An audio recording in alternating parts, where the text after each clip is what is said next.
I don't know. We haven't seen like major names disappear yet, but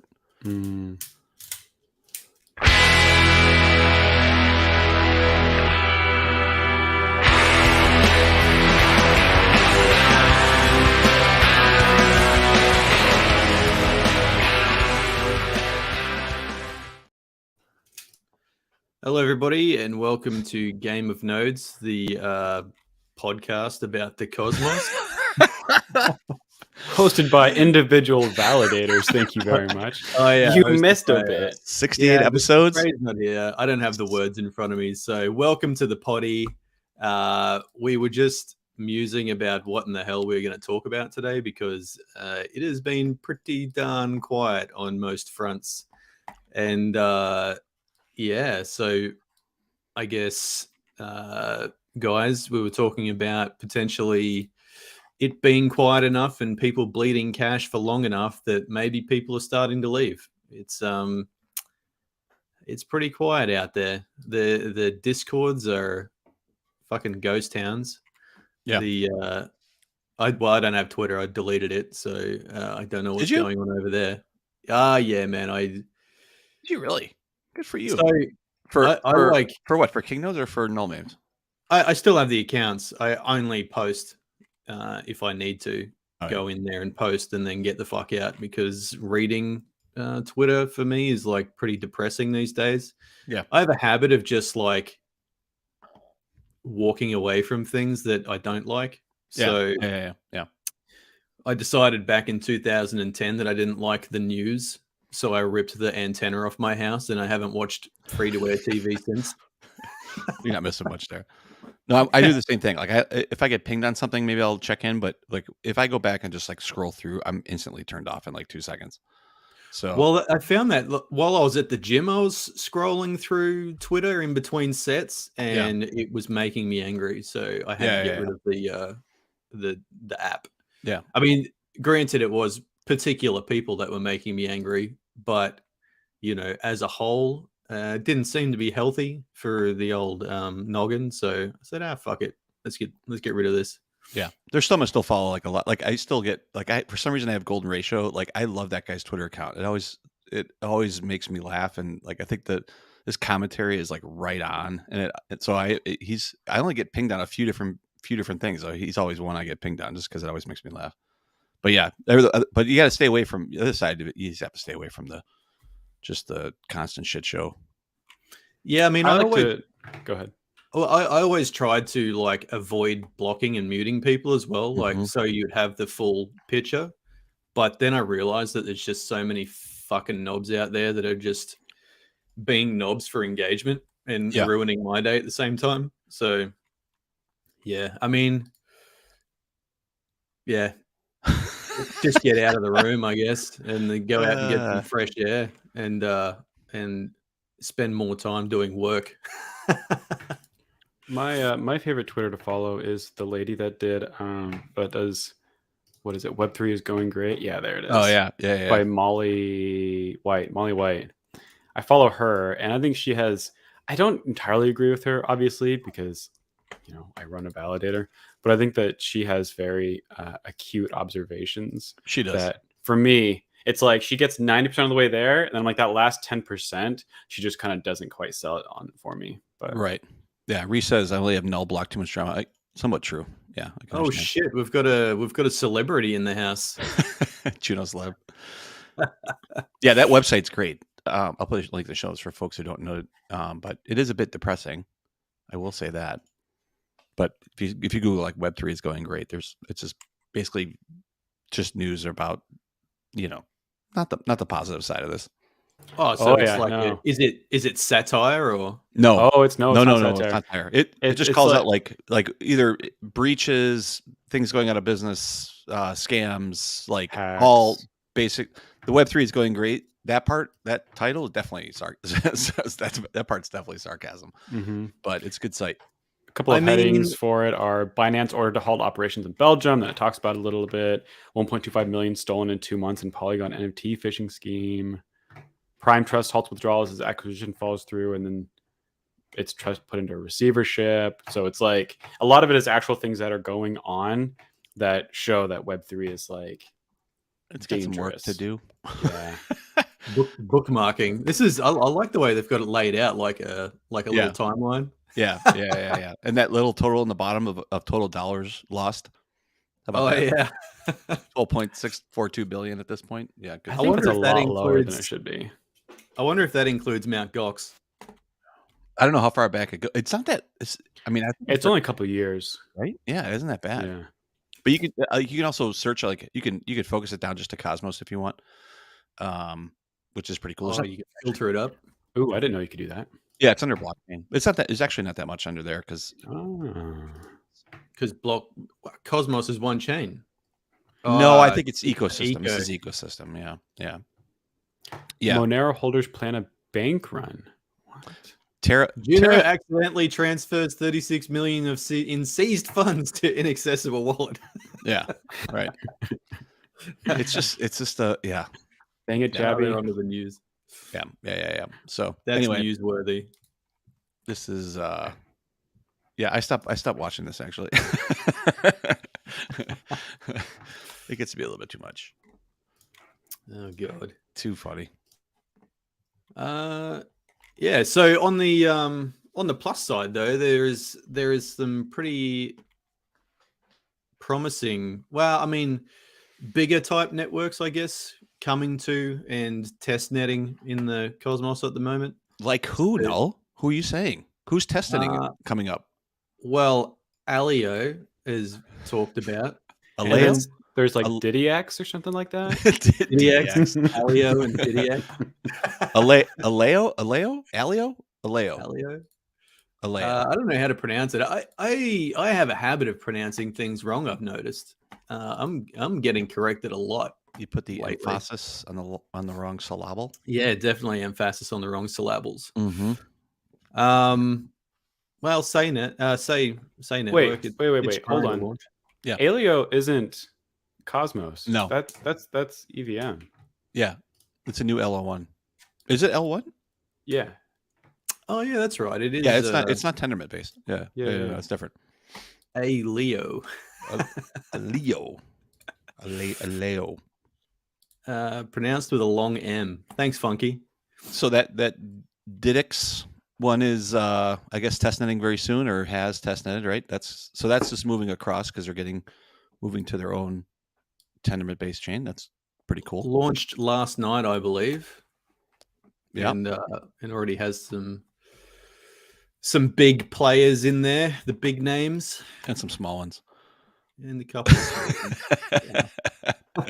Mostly the ones people know about. The ones with Twitter accounts and shit. Yeah, that's pretty cool. So, and then what else is coming on? Oh man, you know what? Like, I haven't really been keeping up with all of the test nets that have been going. I saw Pikachu mentioned one the other day that was a newie. If I can find the dang chat. So, choo. No idea. Yeah. Oh, yeah. So, God. what other ones we talked about? So, Tenant is Tendermint based, but an EVM compatible chain that's gone to testnet recently, just in the last few weeks, maybe a month, a little bit more than that. Obviously, we talked about Aleo's that's L1 on the EVM side. DYDX just launched their testnet. That's pretty exciting, actually. Say's been in testnet for obviously a long time, right? But we hear that there's rumblings about maybe getting closer to some sort of thing that may resemble mainnet at some point here in 2023. We hope. Yeah, let's hope for an announcement. There's a lot. I mean, that's two major. I mean, both Say and DYDX is two major exchanges launching with Tendermint based chains in 1 year, which is maybe not great for both of them, but still good for the ecosystem and good for the technology. So it is. It's two big boys, and they're both like in the same category. I would say, like pretty firmly in the same category. And yeah, even maybe in the same category as Injective as well. So that could be an interesting shakeup. Hey, it might just bring more attention to that, Yeah, maybe. area in Yeah, I mean, IBC. DYDX is also bringing. I mean, they're replatforming, so they're bringing across a pretty massive user base, right? Where Say is basically launching fresh, so they're trying to attract projects and other types of things that be able to take advantage of that. So, I mean, it is pretty exciting with DYDX because there's now native USDC through Noble, which they can Right. IBC directly to, and Yes. they've already got a massive user base.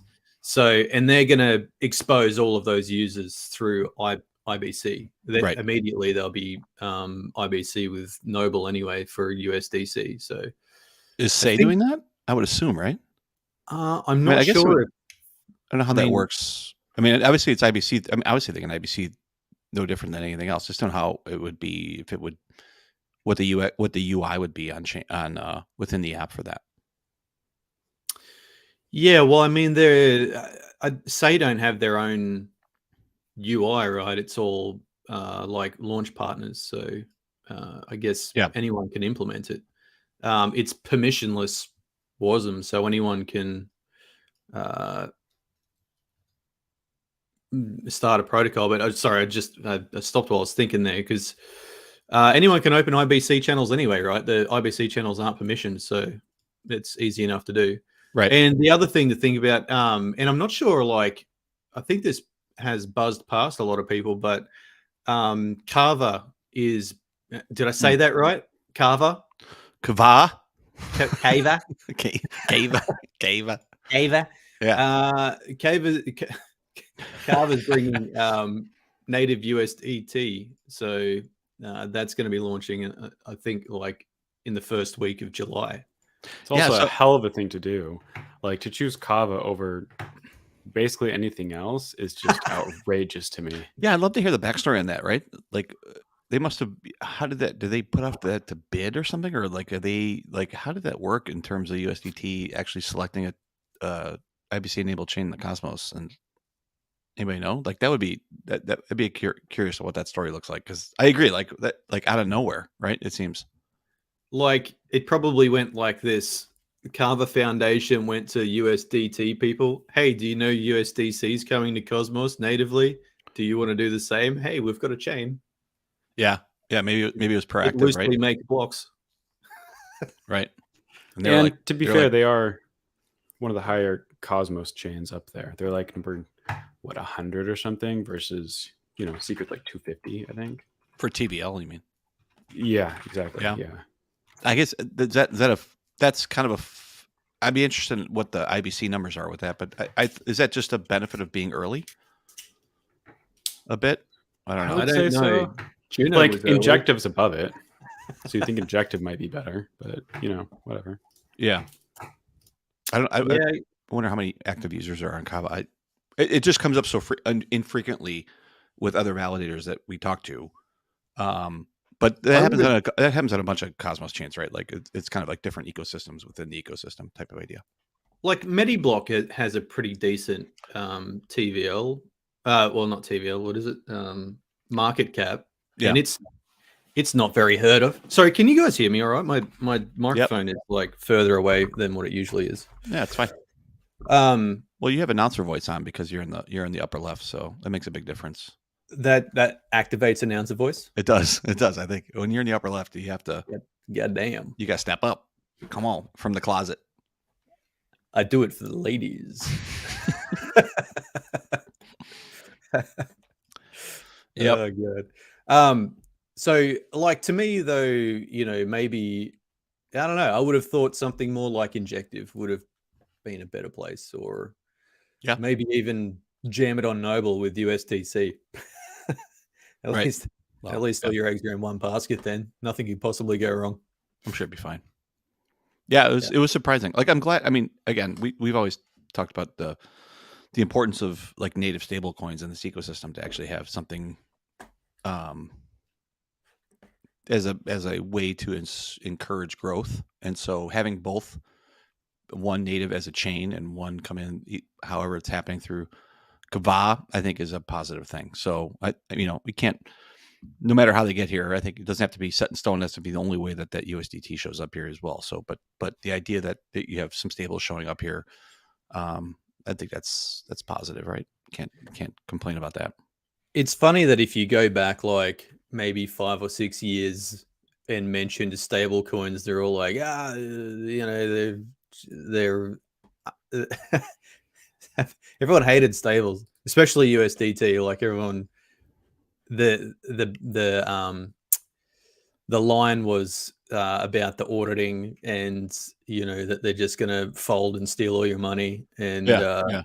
same with USDC in audits, and the sentiment around stable coins, although everybody used them, the sentiment around them was like not great.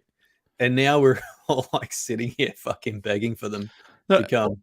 no, don't get me wrong. I still think they could fold and take all our money. Like that risk is still there, but our bar is much lower now in terms of desire. So I think it is what it is. But yeah, after the previous USDC. Sorry, go ahead. No, go ahead. So after the previous USDC depegging for the weekend, it put such a different light on USDT. I had USDC and I ended up selling a bit of it at like 97 cents because I was like, I've already lost out on Terra. Like I'm not taking that risk again. Yeah. So like even at a 3% loss, like there was no question that I was selling it. So got rid of it. But Terra didn't, or not Terra. Tether didn't. Tether didn't depeg, and that's such an interesting thing that like we the greater we like had this idea that because USDC was like somewhat backed by like banks more officially, but that also means it's super like taken out the knees because of it. Yeah, maybe that's a little bit too dramatic, but it put a different light on USDT for me. Yep. Yeah. Well, yeah, I think the depeggings are like more a function of the AMMs. So like USDC has depegged a bunch of times, and so has USDT. And it's mostly because I think like when you get like USDC was trading above $1 when everyone was freaking out a couple of weeks ago with the SEC crap, when everybody was like selling their shit into stable coins. And I guess like fast forward a week or so, then we're going the other way. Everyone's like selling off their USDC to get back in. Yeah. So if you do that in a like CEX, then I think the mechanisms work a little bit better there to keep it pegged at $1, because of the speed of those speed of those databases and all the arbitrators in there, and market makers. So I mean, it may like if you're savvy and can program, it makes sense just to sit there and take all of the action where a coin is not at its proper value. So like I would, if I had the time and the know-how, I would make a bot and buy it up anywhere it was outside $1 and then sell it off anytime it was above $1, because it makes sense. It's a stable coin, right? And that's a pretty easy like arb in the one ecosystem. You can do that. But because of AMMs, I think that's like, unless you're got some pretty effective MEV, then they can like temporarily depeg. And I guess that proliferates through to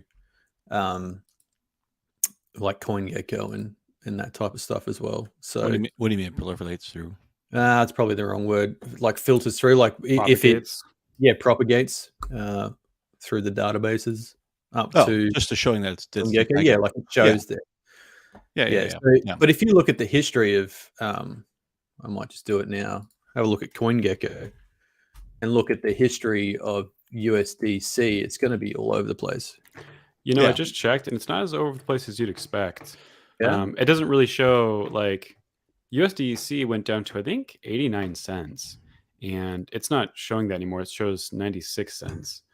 So it might be at the granularity too, because I remember that tool set also, depending on what the time frame is, it rounds things off pretty hard. So if it went down to 89 for like half a day or something, it might just actually just average it out to whatever. Yeah, that's what it seems like it did. But Yeah. during that day when it was in the 80s, it didn't feel like 96.5 cents, which it says Right. is like the biggest that it ever reached. I don't So even back know in March, it definitely had a fucking stumble. this year. Yeah, the March was whenever it went down to 89 cents or 88 cents.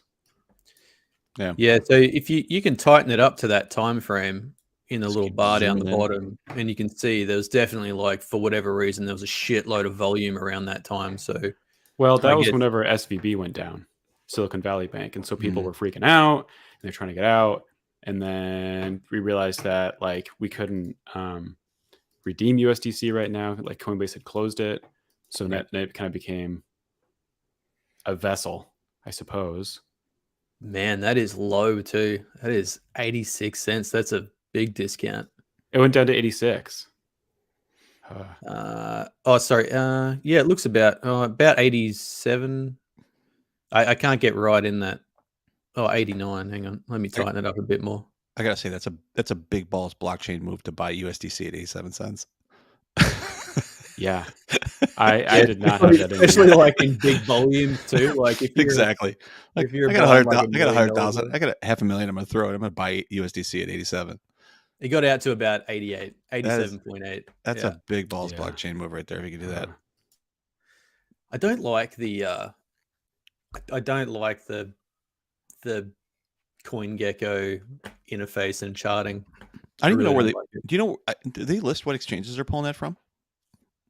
I don't know if they're. Oh If yeah, they're absolutely. oh, Yeah, they yeah, do. yeah. If you Okay. scroll down, it shows you all the exchanges they Okay. are using, Because and usually like, they would weight those as well. Because like we yep. pull we pull CoinGecko prices for on the Chainlink side, but I know it's like a mix of different types of different exchanges. I'm just curious because like Well, there's it comes from all especially of the markets, right? especially now there No. could be massive discrepancies between exchanges on some of these types of things. Yes. Depending what the Yeah. reserves are and what the trading is and everything else, like you could have a wide gap between exchanges on for something like that. So it looks like it's an interesting pool. It looks like the biggest by far is Binance. That they're pulling Well, from. not by Yeah, far, makes but the sense. biggest is Binance. Yeah, that makes sense. It's like the That second makes sense. biggest is Bybit. And I think they must weight those somehow. I don't even know what the hell they do there, but they must weight that based on the volume or something like that. They actually get a reasonable price. So if Kraken has 5% of the volume, but the price moves much farther, I'm guessing it's not equally weighted across everything else. Like they must look at volume or something similar to that. I must admit, I've never heard of Bybit, and it's got the second highest volume, and it's a lot of volume. I have heard of that. Isn't that? I don't think we can use it here in the U.S. I remember actually. But the biggest pool is the USDT pool. Really? Trading pair, yeah. Yeah. Yeah. Just fucking arbitrage all day on that shit. Yeah, just arb Plus those minus those pools, man. 0.0001. Yeah. Yeah. Well, I mean, yeah, yeah, I mean, what do you like if you are arbing it, what do you arb it with? Like it's either got to be US dollars or some other stable, right? Yeah. No, you're arbing between those two, and you're probably just you're taking $500,000 and throwing it back and forth between those two as they fluctuate up and down and just trying to keep growing it. Yeah, taking into account the maker and taker fee though, you'd have to have a pretty decent spread. You would. Yeah. Yeah. Or you're not on the exchange. Like, yeah, well, no, you have to be. Yeah. Good point. I don't know. So I'm not a coder, right? I wrote my own ARB bot back in 2017 for shits and giggles in Python when I was just learning how to use Python. And it was fun, man. Trying to it was more fun working out how to do it like effectively than actually like using it. Yeah. So there was like a bunch of problems back then, and one of them was that like the stable coins weren't so prolific, right? And they weren't like in Australian exchanges specifically, mostly. Yeah. And so when you were arbing, you would have to have like a pool of coins on both or a bunch of exchanges that you wanted to arb between. Because at the moment, at that time, right, there was like a lot of buy pressure coming from Australia with people trying to get into the market, right? And like they didn't have access to Binance, they didn't have access to Kraken and everything back then. It was only like a handful of exchanges in Australia, unless you like once you had gotten your fiat in, then you could go and do like degen shit anonymously on other CEXs where you just need an email address type thing. But the Australian ones, yeah, there was the only entry point was through our exchanges, and they were expensive. And so what you had to do if you wanted to arbit is you'd have to do Forex as well. So you would have to like calculate risk based on, you know, sort of a range in Forex of how much it could move over a couple of weeks historically, or a couple of days or whatever it takes to actually do a Forex transfer from Australia to like a US bank account. Getting a US bank account was the other thing, or being able to like put in Australian dollars into US exchange, or like a USD supported exchange, or any other fucking exchange anywhere else. So then you had to like look at getting foreign bank accounts in Australia with USD currency that could transfer to those. A lot of banks were like blacklisting exchanges and any transfers to exchanges. They were like debanking people as well. Yeah. But yeah, then it was like the other thing was the depth of pools. So you couldn't just take the headline value like the last traded. You would have to like look into the book and see like what kind of volume you could push up and down the book before you lose your spread, which was kind of interesting as well. And like all these different factors. In the end, like I never finished it, and it was too scary to press go on. But I did. Well, it was the Forex was too hard to reliably, like there was too much risk in that time, because it wasn't like sending a USDC from your wallet in the Australian exchange over to like your own wallet and then into like Binance or something like that.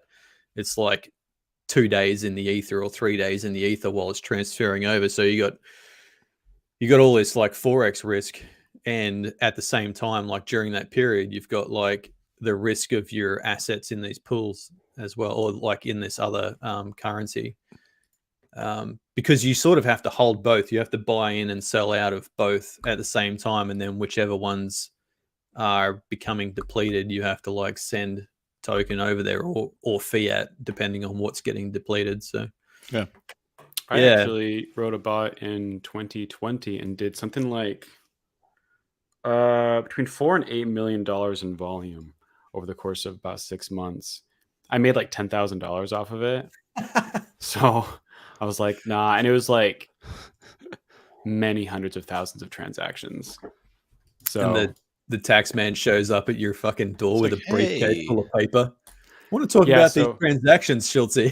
I had to print off all the transactions, and it was literally like this thick of paper, because like they wanted like every single line item, and then I had to pay like $6,000 to maybe Crypto Coin Tracker or something in order to process all of them. Like it ended up being like super like it was fun. Learned. Yeah, it was good. It was like, I enjoyed writing it, but man, like the payoff was not there. I'm obviously not a good enough data scientist to pull that off. But yeah. So as far as mine went, was I would run it and just log all of the opportunity like over weeks, just to see that it wasn't freaking out and doing like random stuff. And then the market sort of fell apart, and then I was like, yeah, enough. Nah. Back to the day job. I don't know why everything's shit in the bed today. Like the U.S. market had a pretty flat day, but like coins today are just taking a bit of a shit.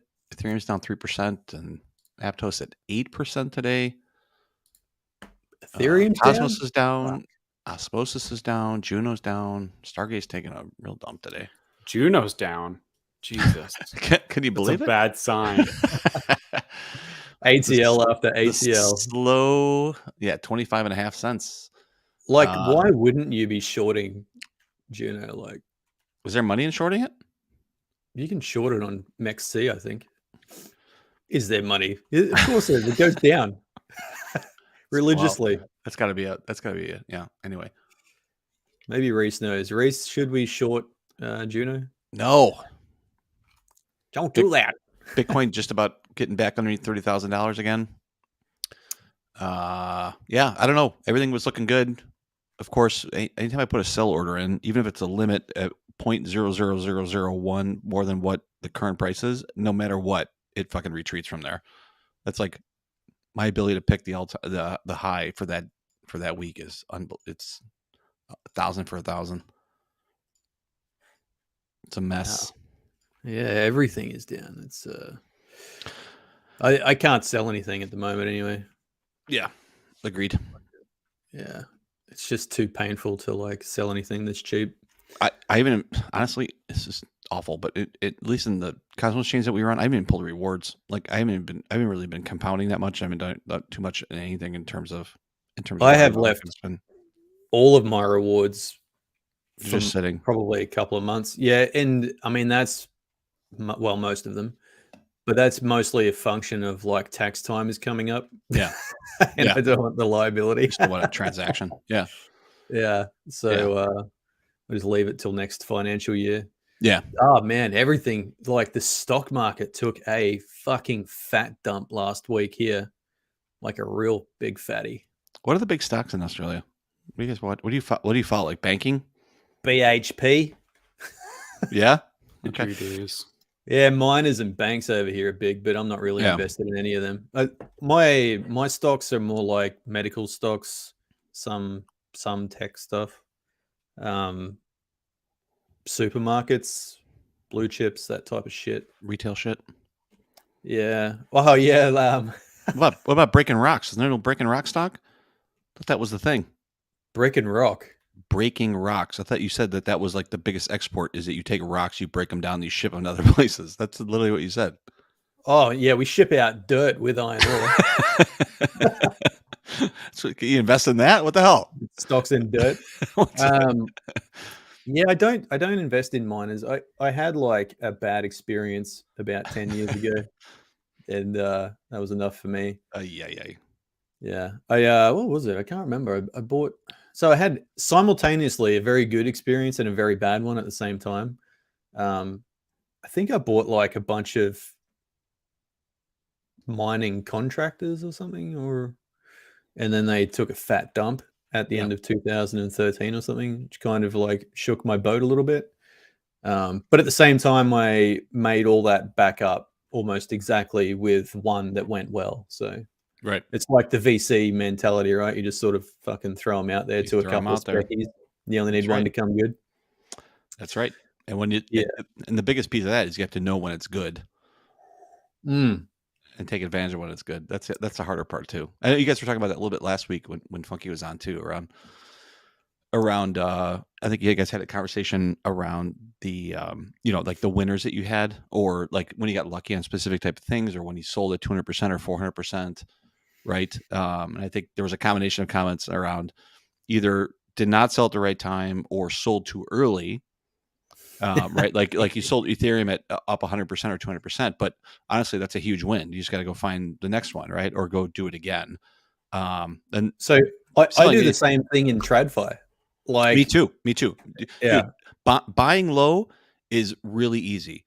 Knowing when to sell is extremely hard, like apocalyptically hard. Like it's extremely hard to figure out what is the right time to get rid of something, because you don't want to be missing out, right? And if you find the right time and like you're DCAing up and something and everything else, but again, like anytime that you sell something for 100% of profit on something, or you double your money, fucking put your feet up on the desk, right? And go on to the next one. And like, you can't look back at that and be like, oh fuck, I missed on Bitcoin. But if you bought at 400 and sold at 800, that's still a good goddamn trade, right? So the part I struggle with when investing in like my own entity, my personal entity, my own name, is and it's it's similar with validating and shit, you incur like a tax liability when you sell Yes. your shares, right?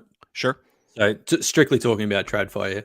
Mhm. So, I sort of start thinking to myself, like, okay, it's up 300% or 400% or whatever. But if I sell it, then I'm going to be sacrificing 15% because after you've owned something for 12 months in Australia, you get like a 50% capital gains discount. Same with us. So you're like, all right, I'm going to be sacrificing like half of whatever your non-tax rate is. So say if you're paying 30 cents in tax, you're going to be paying 15 cents in the dollar. When you sell it, you incur that tax liability. You're like, can I recycle this in the meantime and make another meaningful gain? Or on the flip side, what is the chances that this is actually going to go down 15% and not keep going up? So, Yeah. because you instantly lose 15% of it when you fuck it off. So Yeah, you lose. Correct. You lose 15% on the profit of what you yeah. made, not on the whole amount. On the Well, if you're profit of what going you up made. multiples, then the initial outlay becomes insignificant. You might as well just count the whole thing as profit. Yeah, but if you're going up multiples and 15%, who gives a fuck? Right? That's the whole Yeah. thing. It's like you get in a situation where there he is. So you get into situations where you're saying like, like you'd rather hold on to it where it drops 100% and you go, fuck, versus taking a 15% tax hit on something that's a major gain. So I agree, and it's also you're not taking 100%. You're not taking 100% of 15%. That amount goes into the overall thing of what you're doing. So if you're selling and buying on a couple different things, if you have some losers or whatever else, it all evens out, right? Or it doesn't even out, but you know what I mean. Like it all goes into the mix. So it's not like Yeah. you're just making 15%, like whatever. Like I so. definitely harvest those fucking losers right before tax time too. Well, everybody does, right? Like same thing in TradFi or even like in this business too. You want to be able to take advantage of that, right? So, I'm but pretty sure that's why our stock market took a fucking huge dump last week. what? Oh, well, yeah, Because that's it's end of interesting financial actually. year. Well, that's what it happens in the U.S. too, is because people there's some rules around that here in the traditional finance area. Which those rules do not exist within crypto here. No rules exist within crypto here, but there's nothing around the idea of being able to sell losers and then buying them the next day, like there I is in the think traditional there side. is some rules around that here in Yeah, that you're not supposed to do it. You're not supposed to sell them and immediately buy them back right. or even the next I'm sure day. that exists here too, but like, what does immediate mean? And like, does that And mean like who if is you fucking going right? to like go through all the ledgers and go, Right. Or you if I bought sell that it back. here and I buy it someplace else, like So we're, nobody's we're fucking talking tracking that taxes, are shit. we, lads? We're back. Well, you're not here, so But, what the fuck? well, Yeah. You so weren't here to keep I the think this ship is the on reason track. for. Isn't this the reason that you have asset pools? So if you have like a pool of X shitcoin and a pool of Y shitcoin, then if you reduce the pool of your X shitcoin like the day before tax day, and then you were then to buy them back a couple of days later because you're only dealing with the delta on that pool, you would then just immediately. Oh, but you would no. But I guess the thing is, you'd still harvest a capital gain. You would harvest a capital gain. No, you would create a capital gain loss for the year before, but then you would pick it up. So if it went back up, you would just be recording a Yeah. different delta against the same pool, right? So Well, you have a new cost basis. I mean, if I yeah, but sell it today, only the delta matters for working out your taxes in an correct. individual year, right? Yeah. So yeah, you have a different cost basis, but Mhm. the government is always going to get paid, whatever happens. If you actually take dollars off the table and you're making money, yes, that's the idea. Yeah, But again, but the other thing is like, I can't believe we're back on tax. But like what I've always like, you want to be smarter on tax, but I would never make financial decisions based on the tax consequences associated with that in those types of situations. Like that's the same thing. Like people say, like selling a business or like we're making too much money. Yes, you're taking down, but you're also taking dollars off the table and paying a percentage of that and trying to avoid that and bypassing the ability to make a profit for the purposes of tax is to me a bit ridiculous. Like you want to be tax smart. Don't get me wrong. Like there are clearly strategies around reducing tax structure around that, but the idea of like making my investment decisions based on the tax consequences, where I am putting myself at more risk or I am reducing my rewards because of that, is different. So you have I to think be smart about it. I think you absolutely should include tax in your consideration, whether you're taking profits on. Like it's a part of the conversation in your head. It's a part of conversation. That's true. Yeah, like it's, one is how is the company doing? Like, what is its future prospects? Is it mooning and you should get out? Or, all these other things that you like think about when you're doing your maths on their revenue and, their market, how that market's going, et cetera, et cetera. One of the things is tax, you got to consider it. It is, Yeah, but like absolutely. to say hey, this thing's at 400%, but I don't want to sell it because I'm worried about the tax consequence. That's fucking ridiculous, dude. No, but Like, it's definitely not the only part of the conversation, but it is part not of for it. 15%, right? Like Yeah. that. It's time to get it the fuck off. But I like, but selling is really fucking challenging because. But that 15% is sometimes from a 30% quick or sometimes 35%. 40% depends on where your bracket sits. But from a quick Google, by the way, the reason that there probably is no rule around crypto is because of the holding period thing, right? Which doesn't there's no rule around that to my understanding of US tax law in this area, which makes it slightly different. And the wash trading rules from a quick look are different in different countries based on how they capital gains tax. Right. Where if they don't have something like distinction based on period that you hold it, which a lot of countries don't, then as long as you don't literally, a lot of countries do seem to have like a 30-day cooldown, just so you can't do like blatant stock market manipulation would be my assumption. Like, because you could be a really big company deep in your own stock and you could do really bad stuff, I guess. Like, but so that's probably insider the reason. trading. And like, but insider trading illegal in every country? My guess is no. No, I think it. I think it is. Well, most first world established economies, it would be. I'm gonna have to go Google this. I'm kind of quite. One would hope. Curious. One would hope. Like in Australia, if you hold stocks in a company, even if you're a fucking employee, you can only trade them in windows. There's only certain windows you can trade them in to avoid like insider trading. Yeah. And that's because of like reporting season and what people know coming up to reporting season. If there's like any merger acquisition or anything like that, like corporate actions, they actually have to announce a window that you can like buy and sell the shares in. I had to Google if Australia was first world, but it is. We're developing, man. We sell fucking rocks. Isn't that like a weirdly not PC statement now or something? What, first world? That? Yeah. No, what I mean is like a very established economy and financial system. No, I know. But it's like first world's like Western country, second world's like Russian influence, third country is so it developing. turns out the rules on a company doing weird stuff with its own shares is a lot more complicated, like what is legal and what isn't legal. And there's looks like definitely some stuff that's borderline but not quite insider trading that a company can do. And it's just like, well, they might have a good reason for doing it. It kind of seems like in general, like the rules are all about like systemic stability. Like if a company starts doing something that's obviously just to mess with the merger rules or competition rules or whatever, then it's probably maybe illegal. But I think it usually depends if in the countries where the leadership is doing the same thing and if they've gotten caught in that same thing. And so if they have gotten caught, then therefore it's illegal. If they haven't got caught, then usually they, kind of work through it.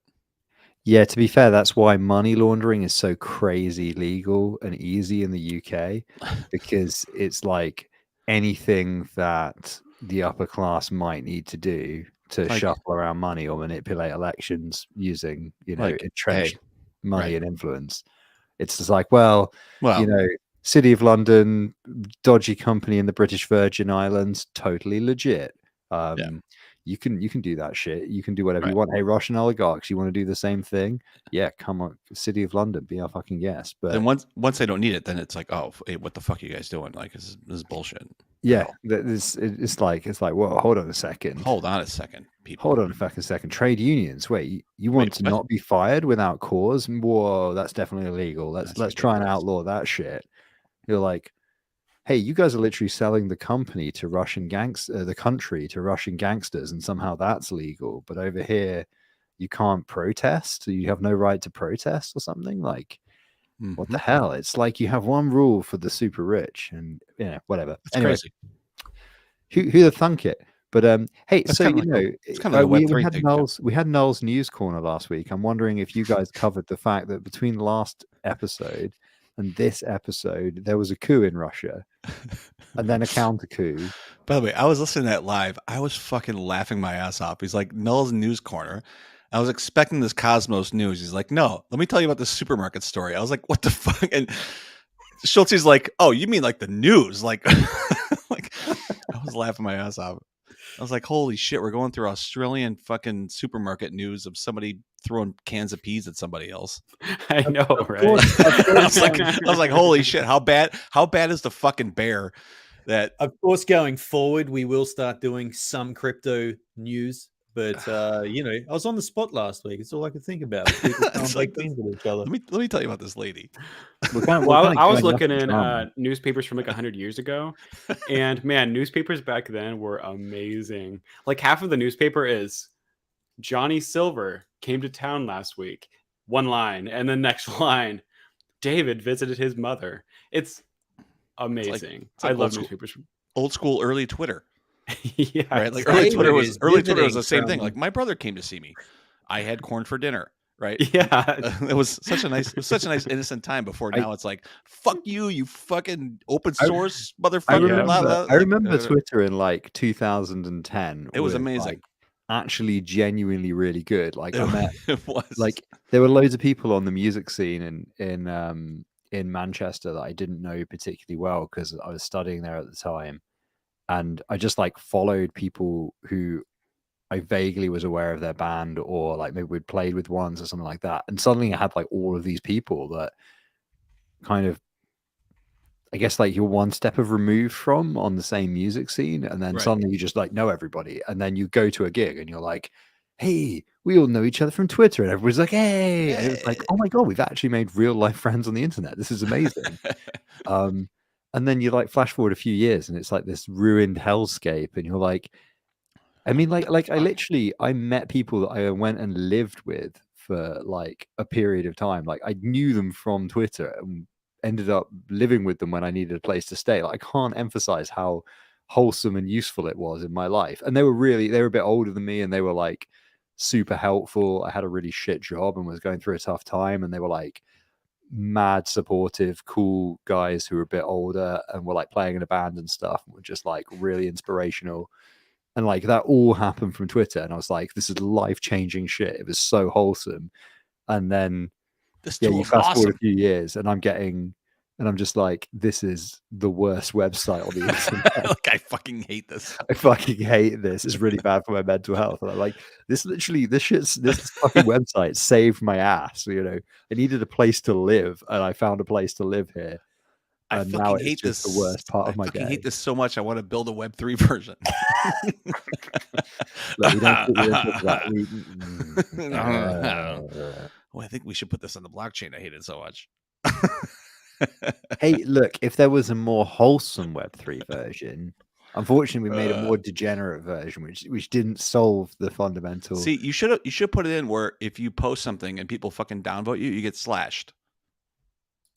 That's what it should. Social slashing, is it? Social fucking slashing. It's like Prop 16, but on the blockchain. We really need more Prop 16. It's like Prop 16, where if we all gang up and you're an asshole, then you just get your funds get slashed, and that's it. You can't post anymore. Then you gotta whatever.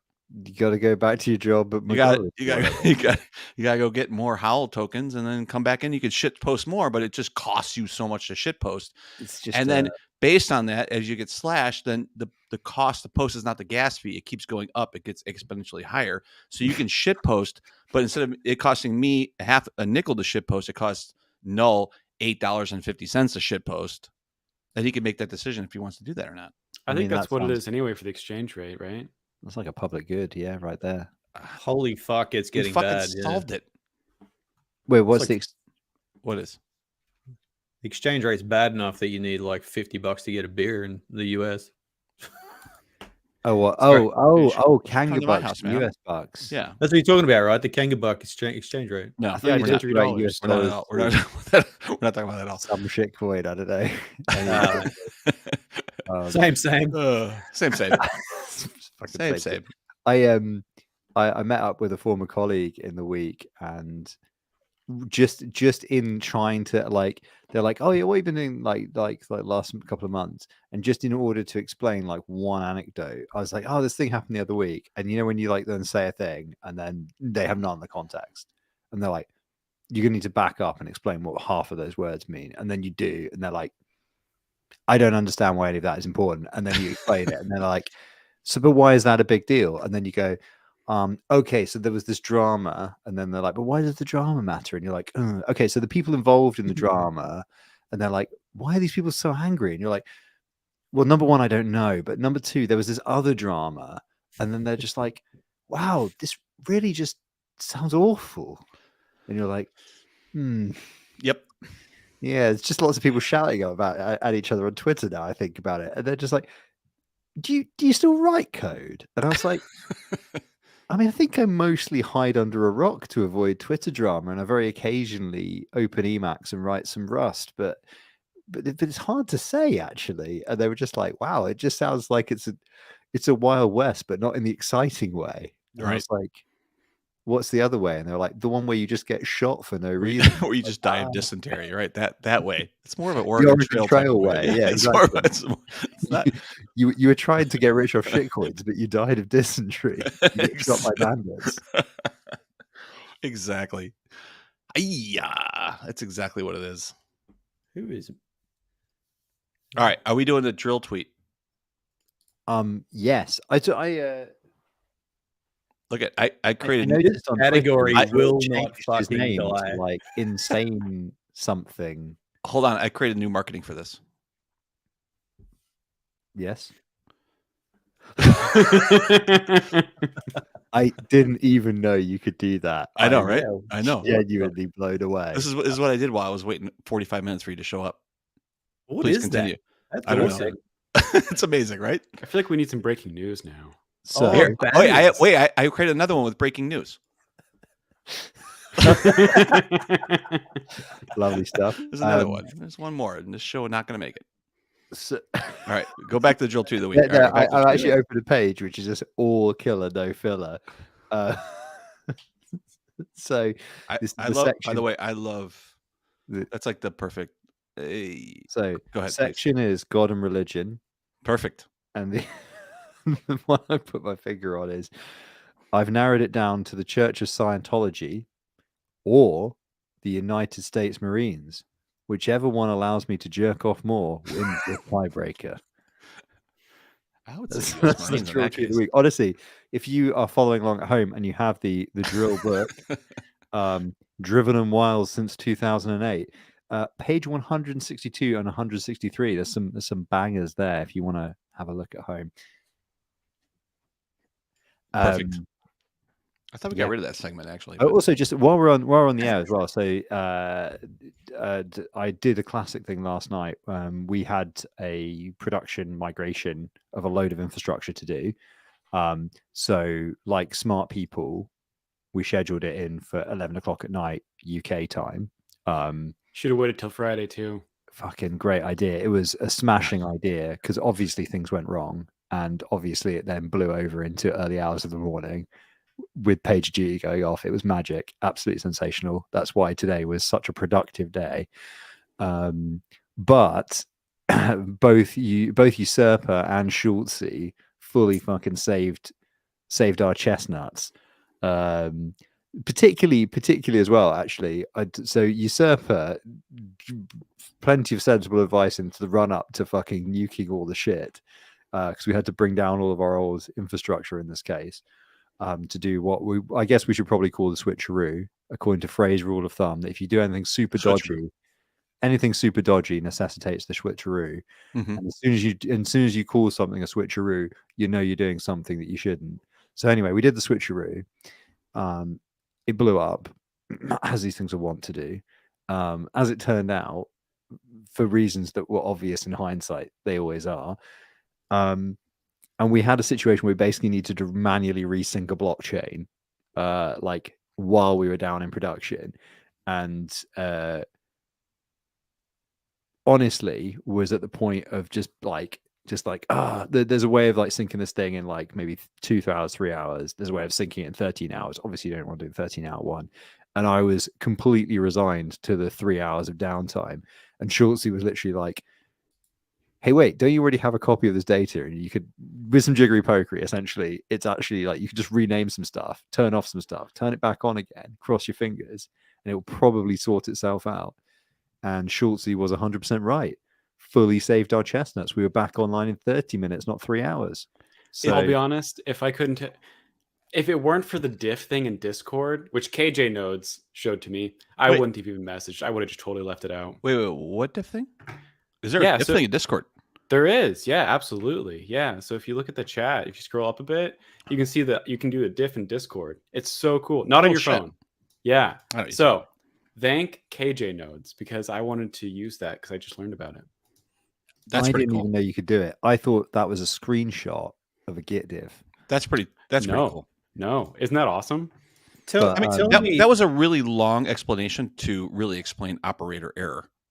Yeah, I mean, let's place the blame where the blame should be. That was so essentially what happened here, Yeah. right, is that we were running a node on a test net using Docker and some volumes, and on our previous version of the configuration, we had changed it so that there was, no matter what type of node you're running, conceptually think of it like RPC, full node, archive node, validator, right? The data volume would always be called the same thing, would just be called like mainnet or something like that.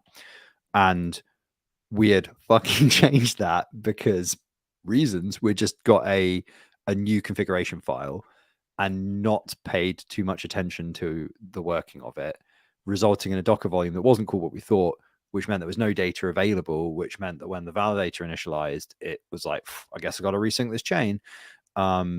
Big shenanigans. And it would just like trying to work out what was going on. And Schultzy was just like, it's the fucking wrong name, lads. It's the wrong name. Pretty sure you can just change that name thing, and it's just probably going to maybe work, or might not work, but YOLO. And there's a good chance it might work. Well, the thing is, it's also, I also do recognize, like, no offense, Schultzy, but it is very easy to recommend that you just restart it and hope for the best when it's not your node and it's not you down in production. But, yeah, I was gonna say, like, you're giving me a lot of credit here when really all I said was, have you tried like renaming it? Hey, have you looked at the Docker? Have you looked at the actual Docker volumes to make sure you're using the right thing? But essentially saying, have you tried turning it off and turning it on again and renaming it in between? Save 2.5 hours of downtime, which honestly probably more. It was probably more like, I'm guessing it was more like 6. Well, so 12, the bit right? that you didn't see in between me typing, "Oh fuck, lads," and then Schultzy being like, "Yo, have you considered the Church of Scientology? I mean, have you considered renaming it?" Was that we had actually rechanged the additional state sync config and then started resyncing, and it was syncing a lot faster. So it was syncing a lot faster than like whatever it was, transaction outputs a second. Okay. So it was on track for more like 3 hours and 13, which is closer to the correct number one would expect. That's not bad though. I mean, honestly, that is a syncing of a blockchain that has been running for 9 months? 9 months, right? From Genesis. Jesus, that hasn't been that long, has it? It's October. Yeah, it was like early October, right? So it's been fucking 9 months. Yeah, it's like one. Am I right in thinking it's like 1,600,000 blocks? No.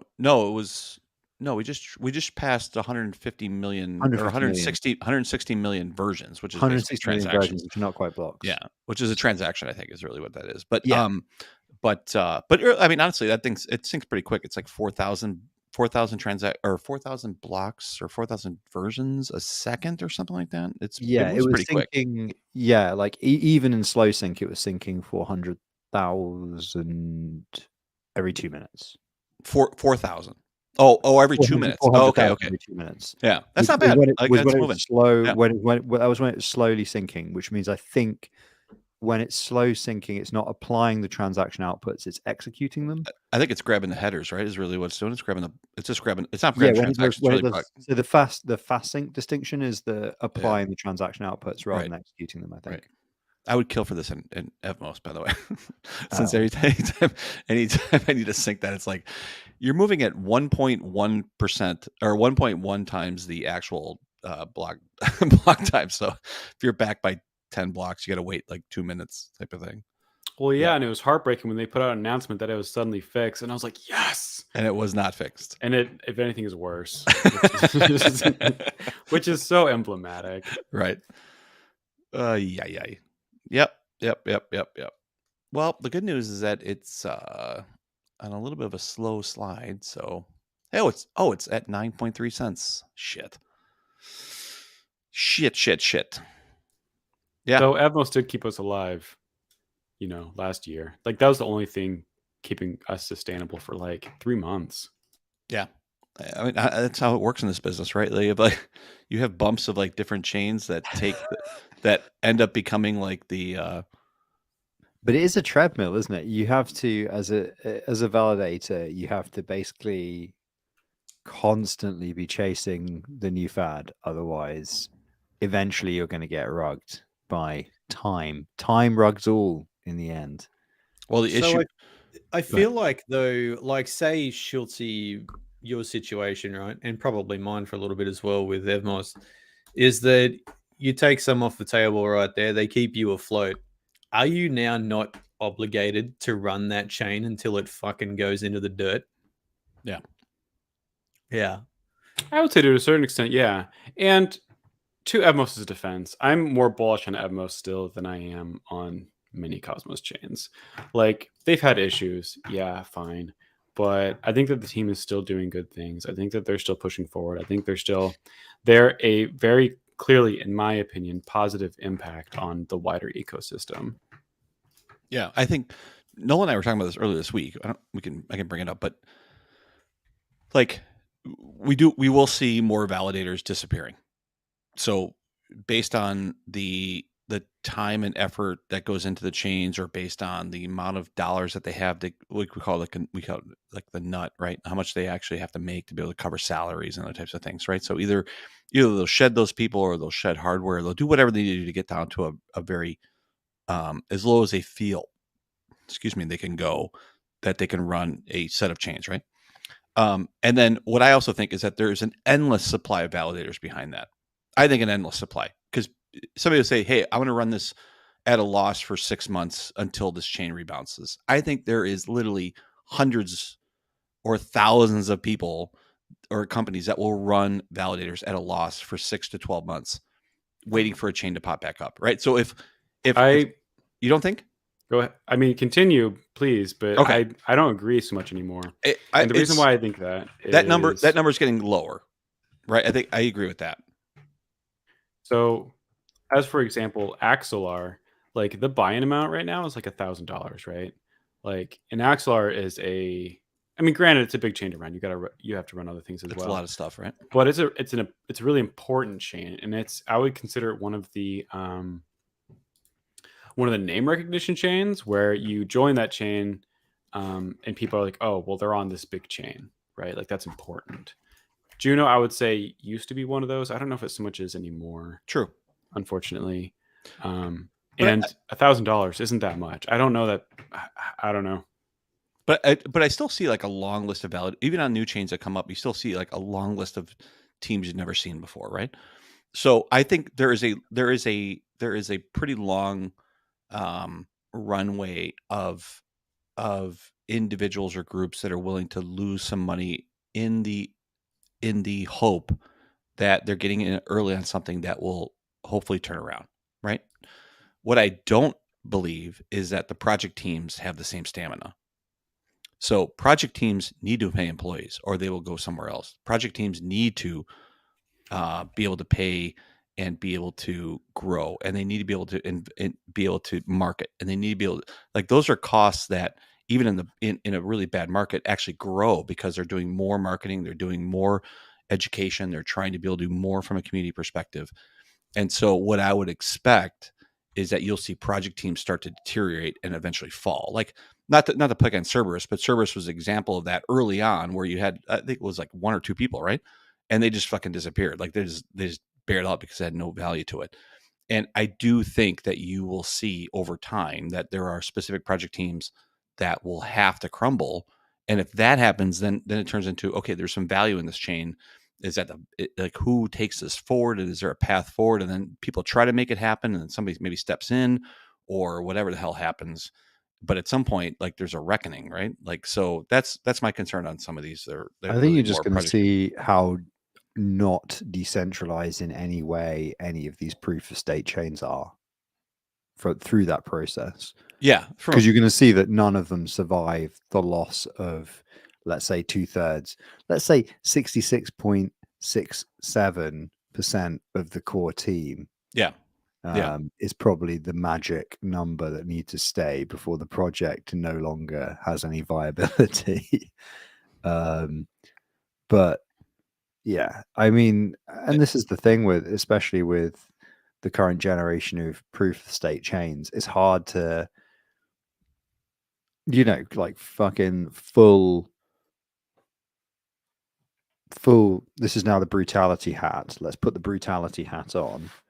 Fully brutality hat on. Oh, it's hard to feel that sorry for the current generation of proof of stake chains, because they are NGMI when the core team leaves. They have no succession planning and no ability to, which you would think would be a core technical necessity for any truly decentralized project. So the interesting thing about Cosmos, I suppose, is that all the chains are a DAO, or a DAO in inverted commas, at the heart of them, but it's a broken DAO. It doesn't work. And the interesting thing will be, okay, there's essentially 2 future models, I think, for these chains. There might be more because we're still early, but at the moment it seems like a better, more functional DAO is one option, and another option is going completely trustless, going fully the other direction, where you no longer are taking finality as the most important part of that trio of distributed system requirements, and instead go back to liveness like proof of work.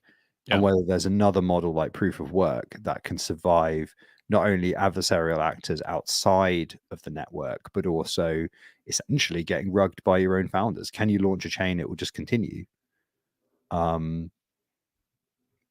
That's an interesting problem. It hasn't been solved yet.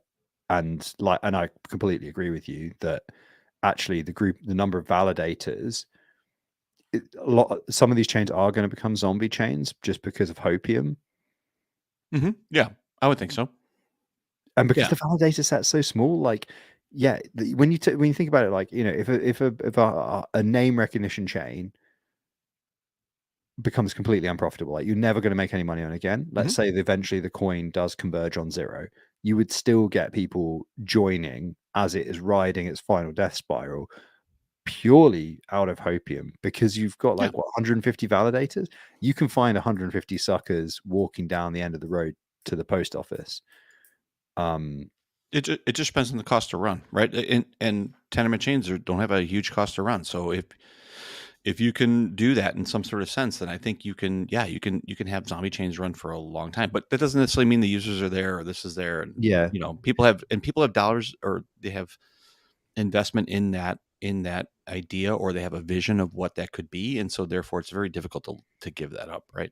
Do you know what's interesting though? I was thinking this about, like, when you say like Cosmos chains are quite easy to run, I think they both are and they aren't. Like there's some things about them that are very easy to run, like 13-hour downtime window on most chains.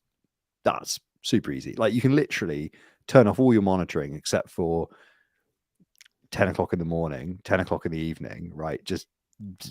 So in fact, actually, one of the things we literally have on our company phones is we have a round robin that does text you every morning at 6, so that when you start the working day, you have in a text message form, a summary of what all the servers, what all the networks that we run are doing, right? And for Cosmos, that's completely viable. Like you don't have to check again for the rest of the working day until there's another text at the end of the working day.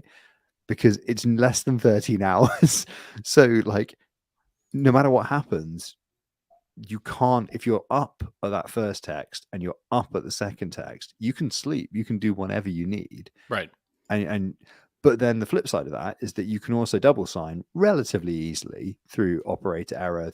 So like last night was a prime example. The operation that we did, where we did some prep for it ahead of time. We had actually already done the same operation before on a test net and had a pretty high confidence that we could pull it off, and it went completely to shit. And actually, if that had been a Cosmos chain, we would have been able to be a lot less decisive in trying to solve it, because there would have been a really high risk of double signing. You know, we were running 2 full rigs of infrastructure in order to try and minimize the downtime when we did the switcheroo, which, as it turned out, actually caused more problems than it solved in the end. But I guess it's that thing of like, it's sort of deceptively easy. There's definitely a lot of deep gotchas, I think, maybe like any infrastructure. Like anything else. Yeah. Yeah. Maybe it is easy. I guess maybe it is easy in the I grand mean, scheme of things.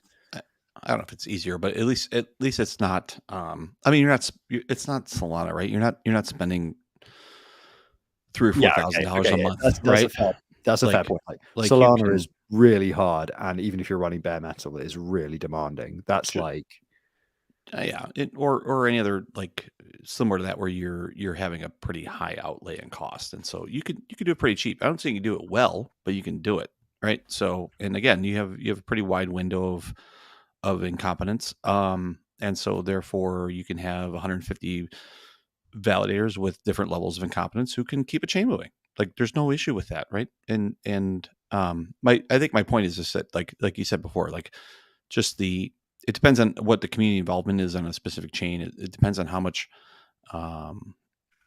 motivation there is to be able to keep something going. But I do think that the bigger concern here, at least in terms of bear market bullshit, is it's not the validators, it's the project teams. It is like, can you keep a team together that it's actually going to do something that's going to build and grow, or is it always going to be whatever's coming next? And there's always a lot of what's coming next, right? There's a lot of repeat of ideas. There's a lot of EVM compatible chains. There's a lot of Cosmos and permissionless. There's a lot, like all these same things exist. So it's just like a wave of whatever the hell is coming next. And if you're on the backside of that wave, you're kind of fucked, right? Because you have projects that are there that can move, or you have projects that are not going to go anywhere, or you have people put money in, and like that's the real issue. That's kind of the same for every alt at this point. Oh yeah, yeah, for sure. Yeah, it's not. I don't think that's Cosmos specific for sure. Yeah, I wonder. Absolutely. I mean, it does make you wonder, like, if this bear market does go on for another year, like, how many of the alt ecosystems will actually? I don't know about you guys, but like, I found the other day I had some Tezos knocking around from, God, maybe it was the 2017 run. I don't even know. Like, it was some time ago, and I was like, did that even recover in the last? Okay, somebody in the comments will know. Did that even recover in the last bull run? I think so, maybe. I can't remember. No clue. I wasn't paying too much attention. Yeah. No, it'd be interesting to know if the Gen 1 altcoins did recover in the last bull run. And I guess that maybe that will give us an indication on where the chains and projects that survive. Because the interesting thing about your thesis, Usurper, is that, like, obviously that some core teams will collapse and not survive. And I think you're right. But the question will be whether projects that are essentially by that point zombie projects still get an uptick in the next bull, sorry. Right. Because I don't think the average person, I don't know, do people really do that much due diligence even on project teams? Like, it feels like in Cosmos, certainly during the airdrop season in App Chain Winter, didn't do any due diligence, like getting airdrops and then aping in further or whatever. It didn't feel like there was a lot of. I think there's momentum investing. Momentum investing means like shit's going up, and I want to catch that, so I'm going to put money into something hoping that it comes up. Right? That's I like that there's like actually a proper word for Moon Boy. That's what investing. It's momentum investing. Meaning like I'm not thinking about it. Like I'm not looking at what the price is now and like what the potential is. Shit is going up. It's moving fast. If I buy something now, I can sell it tomorrow. Right? And so I feel like there's less risk there. It's momentum investing. Or that it's an airdrop situation where I'm strategically thinking about what's coming next and blah blah blah blah. But I think there is in that momentum. If you have a lot of, in this crypto space, I think you have a lot of momentum investors. Meaning, like if somebody's going up, then they ride it out and they try to figure out where to sell. And so the issue, which works, but the issue with that is that it's usually early in a chain's life when that's happening. And to get something now, it has to be like a pretty significant event or some sort of thing that happens that really gets people involved back into a specific chain, right? Like we're seeing now with Bitcoin and ETH and some of these other things that are going on because of the conversations related to that. I wonder if there'd be some sort of like dead man switch for upcoming Cosmos chains, right? So, like, let's say there isn't a commit to their GitHub or a new smart contract in 3 months. Yeah, like, should a prop just pop up being like, "Let's close it down, boys"? I feel like something that should exist. What like everything IBC's off. Machines, machines off, everybody. We're done here. Yeah, exactly.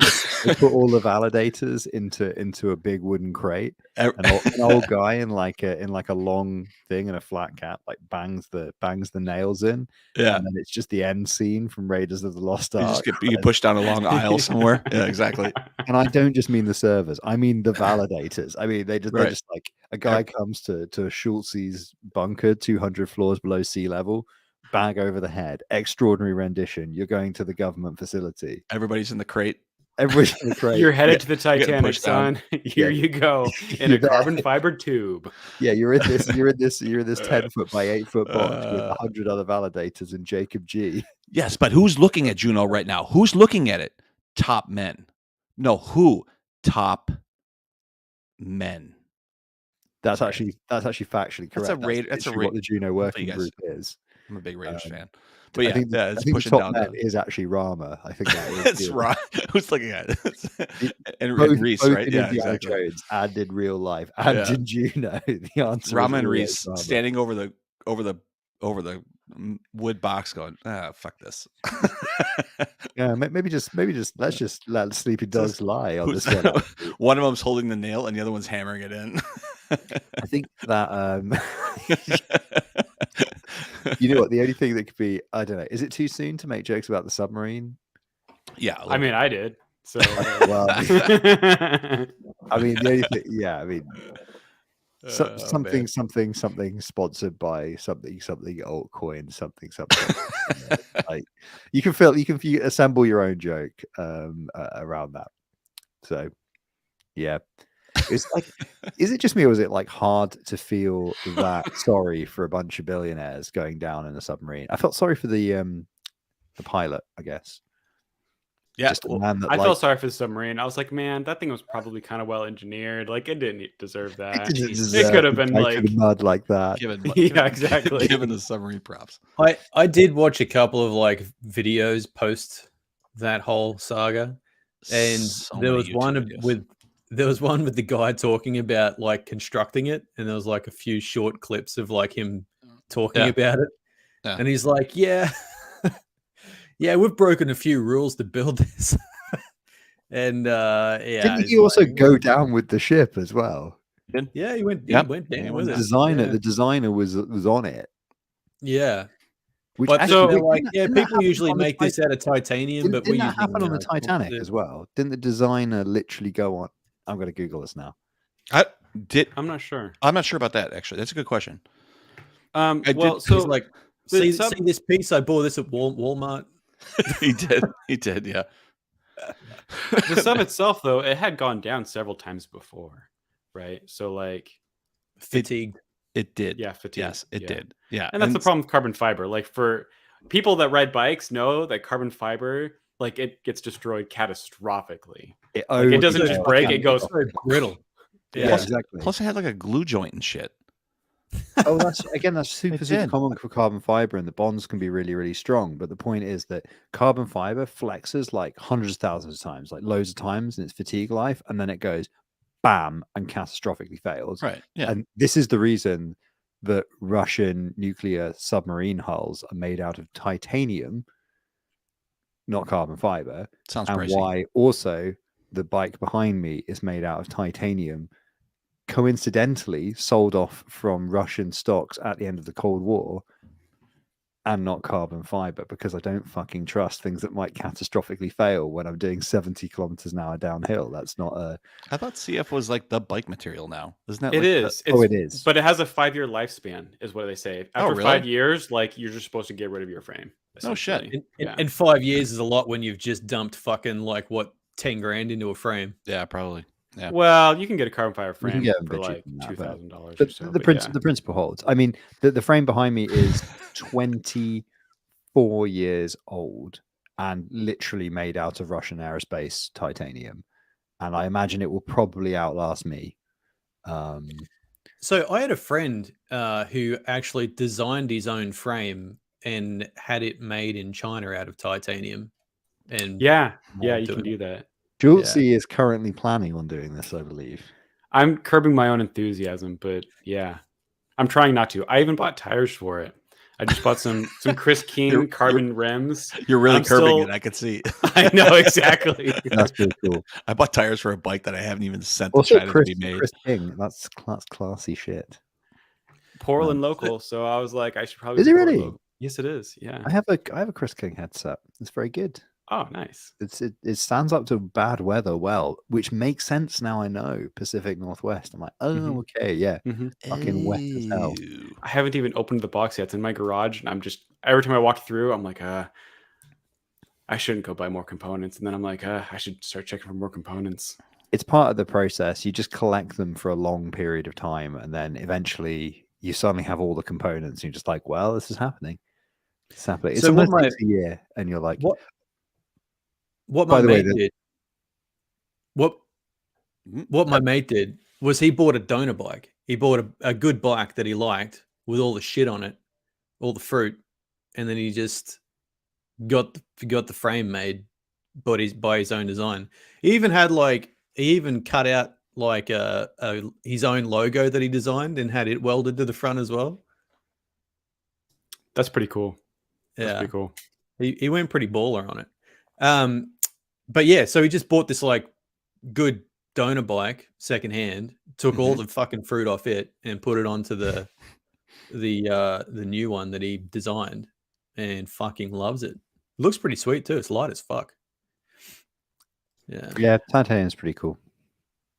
titanium's pretty cool. Yeah. Of the 8 million YouTube videos on this fucking disaster, the ones I would watch is James Cameron. Do you guys watch any of those about him actually talking about it? Because he's a big fan of deep sea huge, dive, right? isn't Like he? he built He like loves a Mad for it. carbon steel sphere that went down to, I think he's gone like 2 or 3 times X this distance, right? He went down to What? he went down to like He's been down to the Mariana Trench. the Mariana actually. Trench, right? He's Which I been think to is the like deepest part of Really? the ocean. 20. Which is why he wrote it's so he's been to the Titanic because before Titanic when they did the film.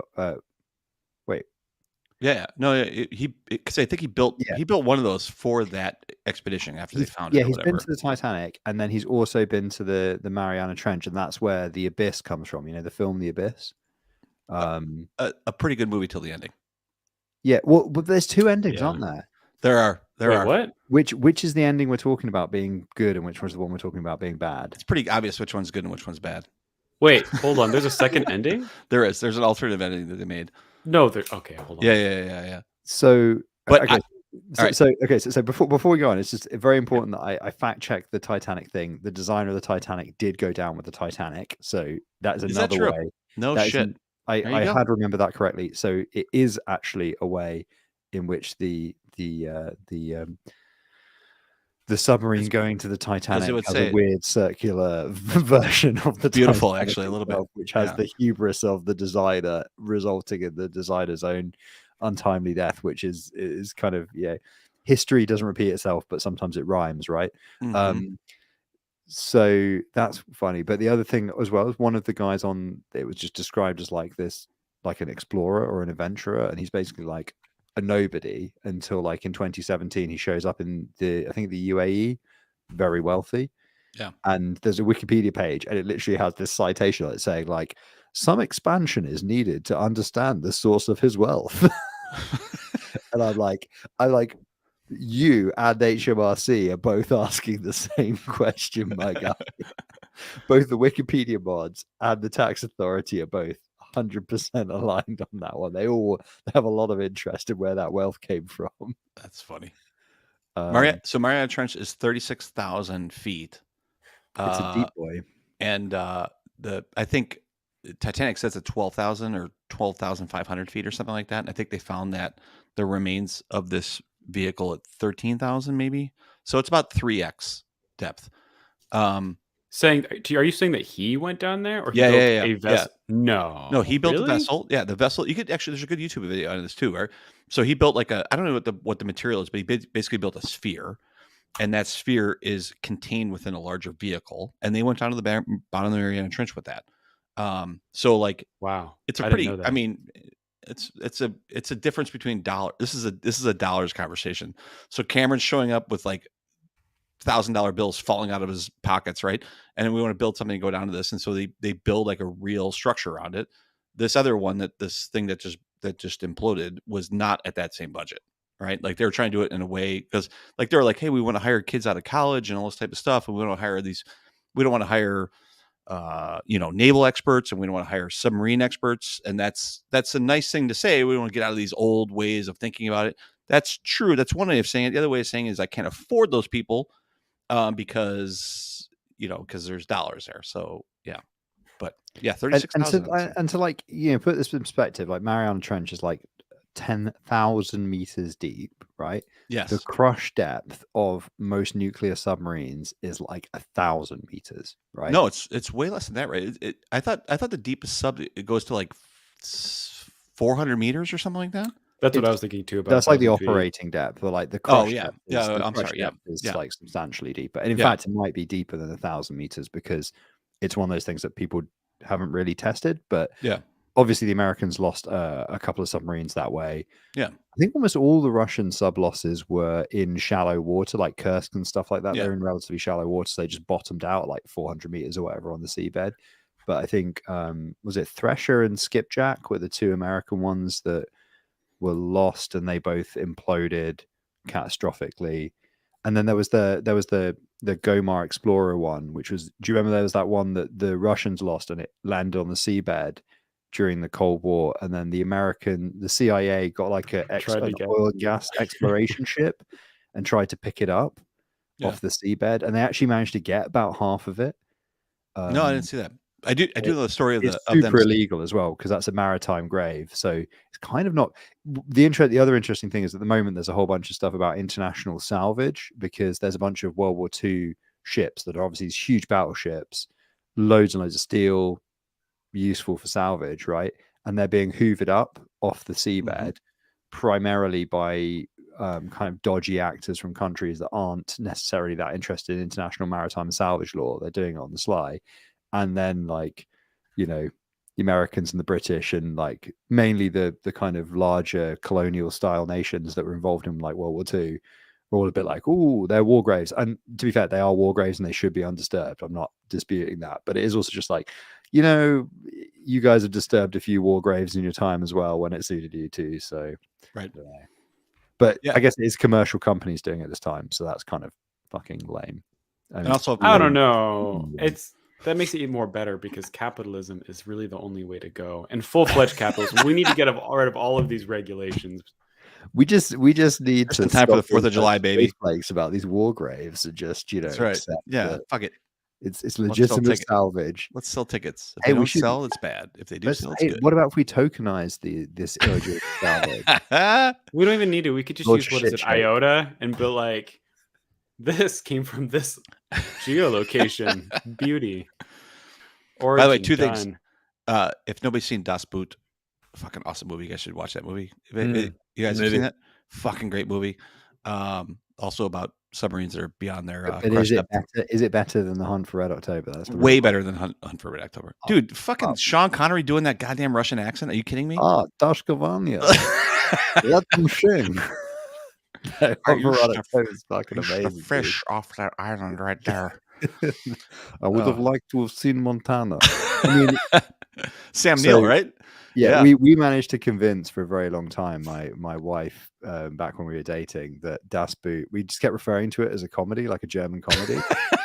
And then Definitely not a German one comedy. day she put 2 and 2 together and was like, wait, no, that's the film, that's the harrowing film about the young German submariners that was Fuck, super I love that controversial movie. because it, humanized the enemy.